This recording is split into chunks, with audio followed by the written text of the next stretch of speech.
हमने कल का लेक्चर जो डाला था, आज से हम बायोलॉजी डाल रहे हैं। देखो तो क्या क्या सिखा पाते हैं आप लोगों को। सीखना कोशिश करते हैं कि सिखा दे। देखो इधर कुछ बायोलॉजी के चैप्टर 1 का हम क्वेश्चन देखते हैं। चैप्टर 1 में क्या क्या आ सकता है। चैप्टर 1 कल हम चैप्टर 2, 3, 4, 5 तक डाल देंगे। देखो, मोनोकार्पिक प्लांट कौन होते हैं? जो अपने जीवन काल में एक ही बार फ्लावरिंग और फ्रूटिंग करते हैं, उनको मोनोकार्पिक प्लांट। मोनोकार्प मतलब होता है फ्रूट, मतलब जो अपने जीवन काल में एक ही बार फ्लावरिंग और फ्रूटिंग करेंगे, उनको कहेंगे मोनोकार्पिक प्लांट। और बम्बू इसका बेस्ट एग्जाम्पल है। ठीक है, बम्बू एक घास है बेटे, ये टॉलेस्ट ग्रास है। बम्बू पेड़ मत समझना, बम्बू एक ग्रास है। क्या है? बम्बू क्या है? ग्रास है, और टॉलेस्ट ग्रास है। कैसा है? टॉलेस्ट ग्रास ही बम्बू है। बम्बू क्या है? Tallest grass. समझ में आया? और ये अपने जीवन काल में एक ही बार फ्लावरिंग करता है और फ्रूटिंग करता है। इसलिए देखना कि लोग गांव में जब वो फ्लावरिंग फ्रूटिंग होता है तो उसको काट दिया जाता है, बम्बू के पेड़ को काट देते हैं। क्या कि वो जानते हैं बम्बू का पेड़ एक के बार अपने जीवन काल में फ्लावरिंग करता है और फ्रूटिंग करता है। जानते हैं फ्लावरिंग फ्रूटिंग 50 साल में एक बार करता है। कितनी बार? 50 साल में। मतलब इसका वेजिटेटिव फेज बड़ा लंबा होता है, 50 साल का होता है। ठीक है, 50 साल के बाद 50 साल तक ये ग्रो करता रहेगा। अब 50 साल में एक बार फ्रूटिंग करेगा, फ्लावरिंग करेगा, अब मर जाएगा। समझ में आ गया? अगला बात करते हैं क्लियर कट डिवीजन। देखो, किसी भी जीव के लाइफ में 3 काल होता है। वेजिटेटिव फेज जब वो ग्रो करता है, दूसरा रिप्रोडक्टिव फेज जिसमें वो रिप्रोडक्शन करता है, और तीसरा सेनेसेंस। तो तुम कहोगे सर वेजिटेटिव फेज काहे आता है? अरे गधे, रिप्रोडक्टिव फेज बहुत एनर्जेटिक होता है। क्या होता है? बहुत एनर्जी वाला होता है। इसलिए वेजिटेटिव फेज में इस फेज का तैयारी करता है। क्या करता है? इस फेज का। मतलब आप भी क्या कर रहे हो? अभी पढ़ रहे हो, मतलब आप तैयारी कर रहे हो रिप्रोडक्शन करने की। आ रहा है समझ में? तो वेजिटेटिव फेज में क्या होता है? रिप्रोडक्शन की तैयारी होती है, और उसके बाद रिप्रोडक्टिव फेज आता है। और रिप्रोडक्टिव फेज में तो सारा रिप्रोडक्शन करके आपने क्या कर दिया? अपना एनर्जी लॉस कर दिया। तो उसके बाद क्या होइएगा? बूढ़ा हो जाइएगा। अब बूढ़ा होने के बाद क्या हो जाइएगा? मर जाइएगा। तो यही 4 काल होता है किसी भी लाइफ के जीवन में। तो कहोगे डेथ वाला नहीं लिखे, यही 3 में समझो ना, सेनेसेंस के बाद डेथ ही हो जाता है। तो हमने बोला वेजिटेटिव फेज, रिप्रोडक्टिव फेज और सेनेसेंस। ये किसमें क्लियर कट नहीं दिखता? क्लियर कट नहीं दिखता पेरेनियल प्लांट में। पेरेनियल प्लांट किसको कहते हैं? बहुवार्षिक, जैसे मैंगो। ठीक है, ये इसका वेजिटेटिव फेज अलग है, रिप्रोडक्टिव फेज हर साल दिखता है, हर साल ये रिप्रोडक्शन करता है, और सेनेसेंस बहुत दिनों के बाद होता है। इसलिए इसमें क्लियर कट डिवीजन आपको देखने को नहीं मिलेगा। जबकि मोनोकार्पिक और बाइकार्पिक जिसको कहोगे, उनमें क्लियर कट डिवीजन दिखने को मिल जाएगा। जैसे प्याज, एक साल वो क्या करेगा? वेजिटेटिव। प्याज क्या है? बाइकार्पिक है, मतलब 2 साल में उनका सब चीज हो जाता है। तो हम कहें एक साल में वो क्या करता है? वेजिटेटिव, और अगले साल में फ्लावरिंग फ्रूटिंग करके क्या हो जाता है? मर जाता है। आ गया समझ में? क्लियर हो गया? तो पेरेनियल प्लांट्स में ऐसा कुछ हमको देखने को नहीं मिलता। एक प्लांट होता है बेटा स्ट्रोबिलियंथस कुंथियाना, इसका फ्लावर बड़ा बैगनी रंग का होता है। स्ट्रोबिलियंथस कुंथियाना, यह इसका खूबी क्या है कि यह 12 साल में एक के बार फ्लावरिंग होता है। कब हुआ था? पिछली बार 2006 में। कब हुआ था? और फिर 2022 में भी हुआ है। ये न्यूज में आया था, 2022 में भी हुआ है। तो 2006 में हुआ था। कहाँ हुआ था? तमिलनाडु, कर्नाटका और केरला में, ये 3 जगह। वहां ब्लू ट्रेंच, ब्लू पूरा अथी, वहां का जो रोड था भर गया था। समझ में आया? अब बड़ा देखने में अट्रैक्ट हुआ था, टूरिस्ट प्लेस बन गया था ये फूल को देखने के लिए। जानते हैं इस बार क्या हुआ? एगो बूढ़ी माताराम इसको देखने के लिए बड़ी दिन से जिंदा थी। उनका बेटा उनको कंधा पर उठा के लेके गया था देखने के लिए कि चल मम्मी, खिल गया है वो फुलवा। कौन सा फुलवा? स्ट्रोबिलियंथस कुंथियाना। एक टर्म होता है बेटा मेंसुरल साइकिल। ये मेंसुरल साइकिल प्राइमेट्स में चलता है। किस में चलता है? प्राइमेट्स। जितने भी प्राइमेट्स होते हैं उसमें क्या चलता है? जितने भी होते हैं प्राइमेट्स उसमें क्या चलता है? Menstrual cycle. एक सेकेंड, शायद हम गलती कर रहे हैं। प्राइमेट्स में नहीं, ह्यूमन में चलता है, मंकी में चलता है, गोरिल्ला में चलता है। और मेंसुरल साइकिल में क्या होता है? अब प्राइमेट तो इसको कहते हैं ना, प्राइमेट। अब हम भूल रहे हैं बेटे प्राइमेट्स। एक सेकंड रुको। जितने भी जितने भी मेंसुरल साइकिल किस में चलते हैं? मैन में, मंकी में और गोरिल्ला में। जबकि इसमें होता क्या है? मेंसुरल साइकिल में प्लासेंटा क्या हो जाता है? एब्जॉर्ब हो जाता है, प्लासेंटा बाहर नहीं आता है। ठीक है, प्लासेंटा जो होता है वो प्लासेंटा और इंडोमेट्रियम का बाहरी लेयर तो कोरोड कर जाता है, मगर इंडोमेट्रियम रीएब्जॉर्ब हो जाता है। प्लासेंटा और इंडोमेट्रियम ये क्या हो जाता है? रीएब्जॉर्ब हो जाता है। इंडोमेट्रियम रीएब्जॉर्ब हो जाता है, मतलब रीएब्जॉर्ब हो जाता है। क्या हो जाता है? रीएब्जॉर्ब हो जाता है। जबकि ऑस्ट्रस साइकिल प्राइमेट में चलता है। किस में चलता है बेटा? प्राइमेट, इसको प्राइमेट बोलते हैं। प्राइमेट, एक सेकेंड बेटा। मेंसुरल साइकिल प्राइमेट में चलता है और ऑस्ट्रस साइकिल नॉन प्राइमेट में चलता है। नॉन प्राइमेट में कौन आ जाते हैं? गाय, सीप, भैंस, ये सब किस में आ जाएंगे? गाय, सीप, भैंस, सीप, आ रहा है समझ में? सीप, बकरी, गोट, ये सब किस में आ जाएंगे? नॉन प्राइमेट्स में आ जाएंगे। और इसमें प्लासेंटा और इंडोमेट्रियम पूरा का पूरा बाहर आ जाता है। यदि गांव देहात के होंगे तो गैया को बच्चा देते हुए देखे होंगे, पूरा का पूरा झड़ी गिरा देती है। ठीक है, वही पूरा का पूरा प्लासेंटा है और इंडोमेट्रियम का वाल है, पूरा का पूरा बाहर आ जाता है। आ गया समझ में? चलिए इधर आइए जरा, यहां देखिए। Senescence is recognize by sense. कैसे पता चलेगा बेटा कि कोई जीव बूढ़ा हो गया? कैसे पता चलेगा? 3 बात। पहला, उसका मेटाबॉलिज्म घट जाएगा, मतलब उसका एनर्जी यूज करने का क्षमता क्या हो जाएगा? कम हो जाएगा, लेथार्जी की तरह, कोड़िया की तरह बैठल रहेगा। दूसरा, रिप्रोडक्शन का चांस माने नहीं करेगा।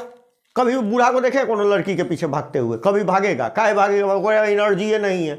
और तीसरा, इम्यूनिटी कम हो जाएगा। क्या हो जाएगा? इम्यूनिटी, बीमारों जल्दी पड़ेगा। अब बीमार पड़ेगा तो निपटिए न जाएगा। आ रहा है समझ में? तो मेंसुरल साइकिल कम हो जाएगा। पहले मेंसुरल साइकिल बोल रहे हैं, क्या बेटा क्या हो जाएगा? बोलिए। मेटाबॉलिज्म कम हो जाएगा, रिप्रोडक्शन की क्षमता कम हो जाएगी और इम्यूनिटी का तो वाट लग जाएगा। इम्यूनिटी इतना कम हो जाएगा कि बीमारी पड़ेगा तो निपट लिया जाएगा। आ गया समझ में? एक टर्म होता है एस्टामिनेट फ्लावर, नाम ही क्लियर है, एस्टामेन का मतलब मेल पार्ट। ठीक है, तो ऐसा प्लांट, ऐसा फ्लावर जो एंथ्रोजॉइड्स, बेटा रे सुनो, एंथ्रोजॉइड्स ना, जॉइड का मतलब होता है मूवमेंट, जूलॉजी में मूवमेंट से रिलेटेड है। तो जॉइड, जूलॉजी, जू मतलब मूवमेंट, एंथ्रो का मतलब मेल पार्ट, जॉइड्स का मतलब जिसका मूवमेंट हो। तो मेल पार्ट यदि मूव करे तो उसको कहते हैं एंथ्रोजॉइड्स। ठीक है, एंथ्रोजॉइड्स। और हाइयर प्लांट्स में इसी एंथ्रोजॉइड्स को पोलन ग्रेन कहते हैं। क्या कहते हैं? Pollen grain. यदि मेल का जो गैमेट है उसमें मूवमेंट के लिए कोई ऑर्गन है तो उसको कहा जाएगा एंथ्रोजॉइड्स। अब मूवमेंट के लिए कोई ऑर्गन नहीं है तो उसको सिंपली पोलन ग्रेन कहते हैं। क्या कहते हैं? Pollen grain. फिर से सुन लो, यदि मेल पार्ट, मेल गैमेट में मूवमेंट के लिए यदि उसमें कोई फ्लैजिला वगैरह चीज है, मूवमेंट का ऑर्गन है, तो उसको एंथ्रोजॉइड कहा जाएगा। नहीं है तो उसको सिंपली पोलन ग्रेन कहा जाएगा। क्लियर? आओ इधर, हम बोल रहे हैं सिंगल सेल ऑर्गेनिज्म इमोर्टल होते हैं, मतलब ये अमर, इमोर्टल का मतलब अमर होते हैं। क्यों अमर होते हैं भाई? इसलिए अमर होते हैं कि जैसे ये ग्रो करता है, इनका न्यूक्लियस बाय साइटोप्लाज्म का रेशियो बिगड़ता है, ये तुरंत डिवाइड कर जाते हैं। मतलब न्यूक्लियर साइटोप्लाज्मिक रेशियो जिस समय बिगड़ता है ये तुरंत डिवाइड कर जाते हैं और किस सेल का निर्माण करते हैं? Daughter cell. डॉटर सेल तुम्हारे दिमाग में आएगा, वाह सर, डॉटर सेल। ये कौन सा सेल है? तब ये मदर सेल है। ये कौन सा सेल है? Mother cell. तो कोई बोलेगा ना सर इसको सन सेल काहे नहीं कहे? सन बोलिए, डॉटर काहे बोल रहे हैं? अरे माई से ना बच्चा बनेगा रे, माई से ना बच्चा आएगा। आई बच्चा भी माई बनेगी आगे जाके, बाप से आ जाएगा बच्चा।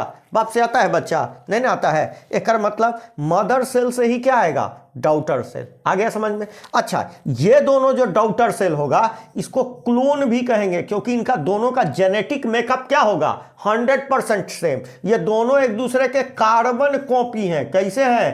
Carbon copy. ठीक है, तो अच्छा, क्या ये मदर के भी कार्बन कॉपी हैं? हाँ, ये आपस में भी कार्बन कॉपी है, एकदम मदर के भी कार्बन कॉपी है। ठीक है, फर्क क्या है, साइज का अंतर है, मदर थोड़ी बड़ी होगी, या दोनों क्या होगा, थोड़ा साइज में अंतर होगा, बाकी तो सब सेम ही रहेगा, एकदम एग्जैक्ट कार्बन कॉपी है। ठीक है, लाइफ स्पान क्या होता है, तो याद रखना लाइफ स्पान होता है बर्थ से लेके नेचुरल डेथ तक का जो काल होता है। स्पान का मतलब प्रसार होता है, प्रसार, स्पान मतलब प्रसार, कितना दूर फैला है। तो हम बोल रहे हैं ये नहीं कि गया जा रहा है कोई, हम जा रहे हैं ट्रक से चपा के मर गए, तो कहना कि ह्यूमन का लाइफ स्पान कितना है, 20 साल 25 साल, जितना साल हम जिए। तुम लोग तो 1000 साल मानते हो ना, तो 1000 साल ऐसा नहीं मानना। ठीक है, तो हम इसीलिए डेफिनेशन लिख रहे हैं, बर्थ से लेके नेचुरल डेथ तक के काल को क्या बोलते हैं, लाइफ स्पान बोलते हैं। ठीक है, तो देखो बनियान ट्री का देख लेना, एनसीईआरटी में कितना देले है, पैरोट का हमको याद है 140, पैरोट का हमको याद है, कौवा का भी याद है 15 ईयर, कितना 15 ईयर। एलिफेंट का नहीं याद है, एनसीईआरटी में देख लेना। अब सबसे ज्यादा इन सभी में लाइफ स्पान बनियाने का होता है, बरगद के पेड़। ठीक है, बरगद का पेड़ कोई गो पीढ़ी देख लेता है, पौते नहीं चलता है। ठीक है, एगो बरगद का पेड़ हमारे द्वार पर लगल है, 4-5 पीढ़ी तो देखिए लिया होगा। ठीक है, 4-5 पीढ़ी तो देखिए लिया, तो बरगद के पेड़ बड़ी दिन से नहीं कहता है कि हमारे का दादा बरगद के पेड़ तर बैठ के पढ़े थे रे, तो एक मतलब समझ में आया, बरगद के पेड़ दादा देखे, फिर ओकर तुम्हारे बाबूजी देखे, फिर तुम देख रहा है, एक मतलब 2-4 पीढ़ी तो देखिए नहीं लिया, तो सब देखिए लो। बनियान ट्री का लाइफ स्पान सबसे ज्यादा होगा।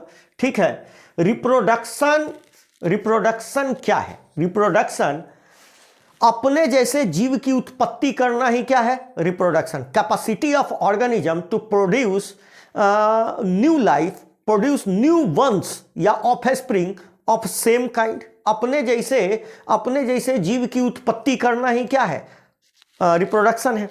अब रिप्रोडक्शन क्यों जरूरी है, मान लो हम शादी नहीं करें तो क्या हो जाता, ऐसा थोड़ी है कि हम मर जाते क्या, नहीं मरते।